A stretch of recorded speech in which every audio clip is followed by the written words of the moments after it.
All right, close your eyes and imagine a carbon fiber barrel, carbon fiber stock, super lightweight, accurate rifle that is platform agnostic, Remington 700 pattern, so you can change out stock, trigger anything you want over time. And it's beautifully accurate with a suppressor, and you might be envisioning this. This is Bergara's. Listen to the brand name. This is so great. You can just imagine they're just sitting there at a conference room table and like, what do we call this thing? And like everybody, there were like 6 guys had ideas, and they're like, let's take all of them, everybody's name, because this is the Bergara B14 squared SEMA CF. That's it. So this is taking, like, if you remember the Bergara Bergara B14 squared crest, that one is a similar idea to this, that is Bergara's own carbon fiber stock, but that one is more the modern lines on the Bergara B14 squared crest. This one is taking a little bit more traditional approach to the stock, as a more horizontal grip that you're kind of at a 45 to the trigger. This does not have an adjustable comb. We're still angled up at the bottom, and got a pretty rounded fore end as well. So this is a more traditional stock line, except for this little hook. And so for the people that like that, they want just a traditional mountain rifle, but with the modern tooling, this is it. Let me show you a group, because it shoots beautifully, but there's like asterisk right next to that. 2 types of ammo we're gonna shoot here. There's actually a third we have out of this gun, but we'll talk about that when we get to the asterisk. So this is shooting suppressed. I think this is the Silencer Co. Harvester suppressor. And I want to show you something brand new. This is called the backstrap suppressor cover. It has these really cool straps on it, backstrap. Man, I don't know how we've gone so long. We've like sometimes had suppressor covers, sometimes not on this channel. There's a burn on the seats in my truck from where I put a hot suppressor down, and you just get mirage. Even after 4 or 5 shots, the can gets hot and it's putting off heat, and then it impedes the view of the scope, and so the target is just not very clear. So I'm really glad to have these backstrap suppressor covers. It also comes with a cinch at the bottom so that it cannot go forward and won't come loose. This is really built for rifles. It's, you know, the fabric goes up to 1800 degrees, but so if you're doing like some kind of crazy AR burn down, this isn't the one for it. The reason we're using that suppressor is because of accuracy here. Let me show you. All right, we just tried to record groups, and this Magpul pull bipod, we've tried it in multiple reviews, and it's just so freaking wobbly. I think it gets the hammer throw. You think it gets the hammer? Ah! If anybody wants a bipod, by the way, I can give you some GPS coordinates.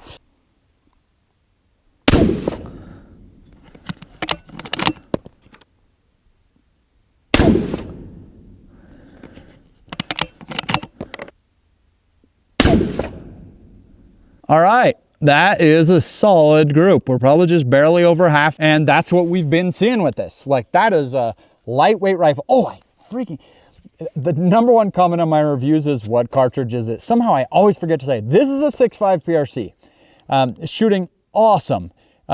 Very happy with that. So it's shooting the Precision Hunter well. Then the match.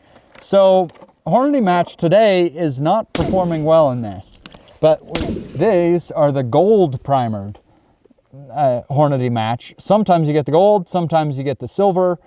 Hornady, you know, switching out powders in the 7 PRC that you just get a different velocity, but they don't update the box. And so these don't seem to be shooting as well. But this Precision Hunter is great. So I mentioned we shot a different day. That's what we need to get to. I'm going to take you now to the footage of when we saw this last time and saw a crazy thing that happened with the accuracy on this rifle, and one setting that makes it shoot and another that doesn't. Well, that is wild. So this is Precision Hunter, Match, and Federal Fusion. This is, the groups in the center are all with the muzzle brake coming from the factory. And then the group on the side is the same ammo with a suppressor. Brake, suppressor. This group is a third the size of the other group. This is about 3 inches, and putting on a suppressor drops it down to exactly 1 MOA, just barely over 1 inch. We go to the match. We had a over 2 inch group here, and we get down to almost 3/4 MOA by just taking off the brake and putting on a suppressor. We go down to the Federal, and the Federal, we're at 2 inches here, and we put on a suppressor, and it gets to about 1.5 inches. So on average, the groups with the suppressor are half the size of those with the muzzle brake. It's really fascinating. Garrett can attest to this, we were just about to the point of just saying, we're gonna have to ship this gun back, we got problems. And then just on a whim, we thought, we were watching Gavin's review from Ultimate Reloader, and let's see what other guys got in terms of accuracy. Now, he only showed a single 3-shot group with a hand load, but he said that he was having trouble with it until he put on a suppressor, and that's how he got the single good group. And so we said, well, before we leave, let's just try it. Whoop, those groups tightened up. So now, is this an accurate gun? Well, if you have a suppressor, I would say, yeah, that's actually really good. You know, we shot 1 MOA, 3/4, and just barely over 1 MOA with different ammo.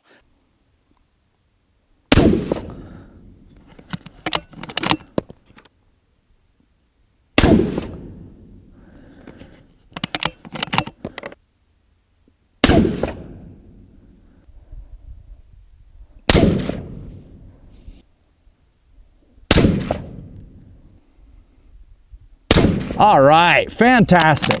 Okay, we just put a 9-shot group in it, which is really pushing this to the limits with a carbon fiber wrap barrel. Usually they're gonna hold that heat. And so we had our 3-shot group was just right at half MOA, maybe barely over. Then our 5-shot group was about 3/4 minute, and this 9-shot group is an MOA group.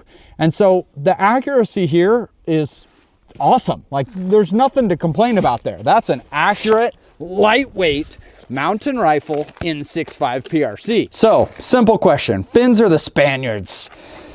These are the Spaniards, the Bergara, right? The B14 squared SEMA CF. Now, I wanted to show this one as another example of a Bergara. This is the Bergara Wilderness Sierra. This is more in line with what we're going to compare it to. This has a fiberglass stock. It has an adjustable comb. You're just getting more features. It comes with a rail on it. Now, everything lately, we've been comparing, like, we've been seeing lots of good guns, and it's like, yeah, it's a good rifle, but still just Tikka T3X. Like, still, that's just the answer. And so I think it's a valid question to talk about this Bergara versus a Tikka and say, who are these offerings for? And what I would say generally is Bergara has the advantage of features. They're going to give you what you actually want. Like, people want a carbon fiber stock, a carbon fiber barrel. Like, that's what's hot today. They dress it up to look just sweet. They're going to give you a Picatinny rail that makes it easier to mount your scope. Tikka, see, the Finns are like, we will do none of this. Was that kind of Russian? That was more Russian. I don't know what Finnish sounds like. I can't even try.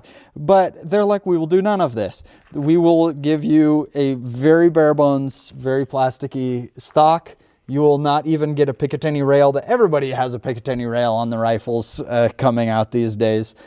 None of the features, but they have the fantastic action and barrel from Tikka that is just legendary. They're just almost always accurate. Quality control is just on point. That action is fantastic, and it's easy to build on them. If you want to change out stock, trigger, whatever later, everything's compatible with it. But The Bergara also offers that because these are built on a Remington 700 footprint action. And so it's also easy to change it. And so how do these head to head compare? I would probably say it's features versus that barreled action. Not that this one is bad, but this one is just absolutely legendary. And so if you want those features, you want the paint job, you want all the cool stuff, these Bergara rifles are great options. So what do we think about the Bergara B14 squared SEMA CF? Well, for the right person that wants this type of rifle, for a carbon fiber barrel and stock, the price is actually really reasonable for what that is. Now, it's a premium rifle for sure, but with those features, this is a pretty good entry point. You know, a few years ago, you just couldn't do that. And then the Springfield 2020 Waypoint came out, and they were about the first to really come with a nice carbon fiber stock in a sub $2,000 rifle. And now it's really proliferating, and now we can get to a carbon fiber barrel and stock in that kind of range. But the 6.5 PRC in this rifle is so money. 6.5 PRC is just an awesome cartridge because it's so versatile. You can take it on an elk hunt, and we've killed several elk with it. My boys both killed their bull elk with a 6.5 PRC, and they just absolutely flopped down, no problem, right away. And so it's a capable cartridge, but mostly the drops and drift. It just shoots so flat, and it's so low recoil. You know, we showed it here with a suppressor, but even with no suppressor, no brake, like 6.5 PRC is just very shootable for a lot of people. In the 6.5, you get a little bit higher BC bullets. Ballistically, it's going to be really similar to a 270. Man, I don't know if there's a more versatile cartridge out there. Like if you're going to have one rifle, there's a good chance it should be a 6.5 PRC. Plus ammo is just widely available for it. So these two proved to be a pretty awesome combo today. What say you?